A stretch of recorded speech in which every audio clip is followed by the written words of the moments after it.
He has won multiple Grammy Awards and even an Oscar, and tonight yet another honor. Prince will be inducted into the Rock and Roll Hall of Fame.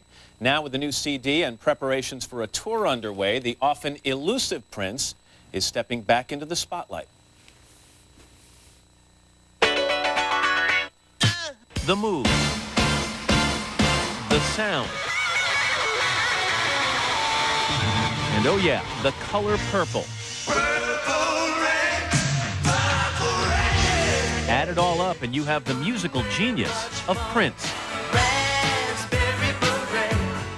Today, he's preparing for a coast-to-coast tour, his first in 6 years.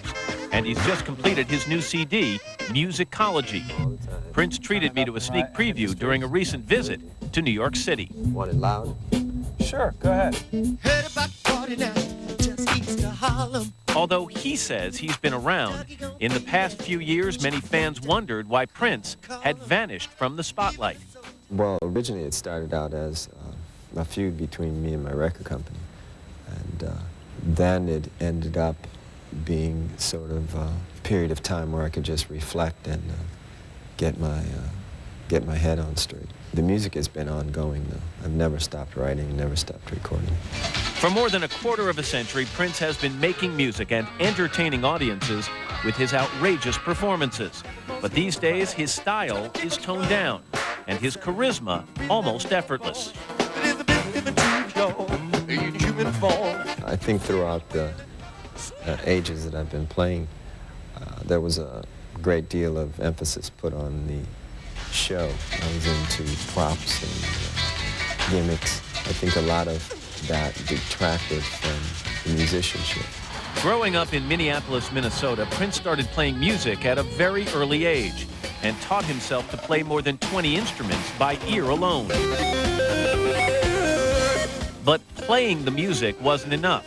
Prince wanted ultimate creative control, and at the age of 19, he became the youngest producer in Warner Brothers history. There weren't a lot of artists who were free to say what they wanted to on record, and they were put into molds. The freedom that I had came from a long, hard fight of trying to get them to understand that I wanted to be different. That was 1978. At the time, overtly sexual performances were almost non-existent. Prince brought the concept into the mainstream. Well, you know, Matt, it really just, it can't help but be sexy. I mean, it just is what it is. You know, sex isn't so much what you say, it's how you say it. 1984's Purple Rain made Prince a household name. 9 years later, he changed that name to a symbol as a form of protest against his record company. The media dubbed him the artist formerly known as Prince. So what did his friends call him? Sir. Is that what they did? Mm-hmm. What else did they call you? Master. No, just kidding. 4 years ago, the symbol was out and Prince was back, recapturing the name that helped him sell more than 100 million copies of his 20-plus albums. But Prince never spent much time promoting them and rarely granted interviews, until now. Is there a certain push to retain relevance in the music industry at this stage of your career? I really feel a need to school a new generation of musicians. Technology is cool, but you've got to use it as opposed to letting it use you. But when you sit down for Musicology, for example, and you're coming up with the tracks for that CD, is there any conscious thought, Prince, to say, listen, this sounds like what they're listening to this will get me on the radio for the young audiences? Absolutely not. You don't care? No, I never really sat down and did music that way. When Doves Cry came out, it sounded like nothing that was on the radio. This is what it sounds like when doves cry. Let's Go Crazy was #1 on R&B stations.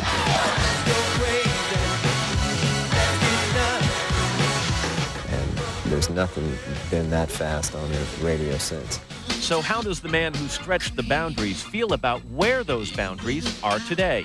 Back then, there was an envelope to push. Did you like pushing it? I just said what I felt. A lot of times I didn't know I was pushing an envelope. I was told that later. In today's time, though, you've got everybody thinking that that's the holy grail, to do something explicit. And what happens is it's not explicit anymore if everybody's doing it. So if pushing the envelope came somewhat naturally for you, you're pretty convinced that today pushing the envelope is a way that a young artist makes a name for themselves. Well, they seem to think so. I think to not push the envelope at this point is probably pushing the envelope. Prince believes that part of the problem is that young artists are forced to use sex and show a lot of skin because they haven't taken the time to build a musical foundation. Unfortunately, a lot of kids didn't learn how to play music. We want to teach the kids and the new musicians of the future the art of songwriting, the art of real musicianship. If a young musician came to you today, what would you tell them? Well, I'll just give you an example. When I was rehearsing with Beyonce for the Grammys, I sat her down to piano and I helped her to learn just some simple scales and then tried to encourage her to learn the piano, because there's a language that musicians know that's a little different than, say, just a singer. He openly talks about music, but when it comes to the subject of his personal life, Prince remains elusive. People speculate on your personal life all the time anyway, so I just think it's important to keep my private life private and my public persona more into music. You know, I'm really a musician at heart. That's what I do. Do you think it adds an air of mystery that perhaps sells records and sells tickets to concerts? No, I'm not so mysterious. I'm a pretty open book. You know, people who know my music, I would say, know me. And once again, congratulations to Prince on being inducted tonight into the Rock and Roll Hall of Fame. When we come back, how clean is your hotel room? Right after these messages.